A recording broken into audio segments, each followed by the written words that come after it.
আমি সারা দেশের মতো পার্বত্য জেলা রাঙ্গামাটিতেও যে সংসদীয় যে প্রার্থী ৭ জন প্রার্থী রয়েছে তার মধ্যে ৬ জন প্রার্থী নির্বাচনের প্রচারণার ৩য় দিনের মতো মাঠে রয়েছেন। আমরা সকালবেলা দেখেছি রাঙ্গামাটির যে বিএনপি প্রার্থী রয়েছে তিনি জেলার কাউখালী ঘাগড়া ইউনিয়নে পথসভা করেছেন। সেখানে যে বিএনপির ৩১ যে দফা রয়েছে সেই দফা বিষয়গুলো নিয়ে আসলে জনসাধারণকে অবহিত করছেন যে আগামী নির্বাচনে যদি বিএনপি ক্ষমতায় আসতে পারে ফ্যামিলি কার্ড সহ এখানকার যে উন্নত জীবনযাপন করার জন্য সে তার প্রতিশ্রুতি কিন্তু দীপেন দল সে এলাকায় দিয়ে যাচ্ছেন।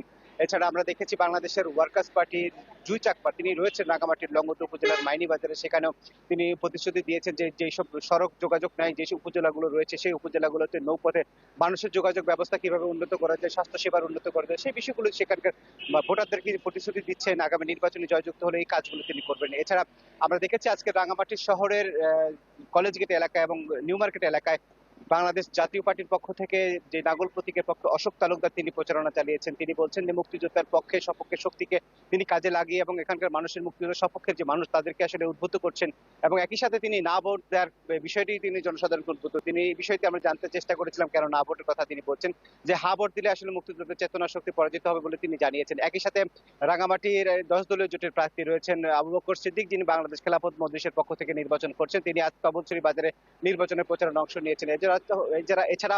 এছাড়া স্বতন্ত্র প্রার্থী পহেল চাকমা রাঙ্গামাটির কাপ্তাই নির্বাচনে প্রচারণায় অংশ নিয়েছেন।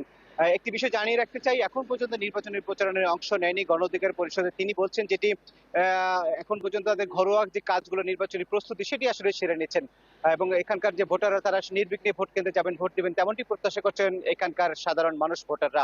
এই ছিল রাঙ্গামাটি থেকে আমার কাছে সবশেষ। জি, আপনাকে ধন্যবাদ। বিদেশ থেকে দেশে রেমিটেন্সের টাকা আসে নিরাপদে।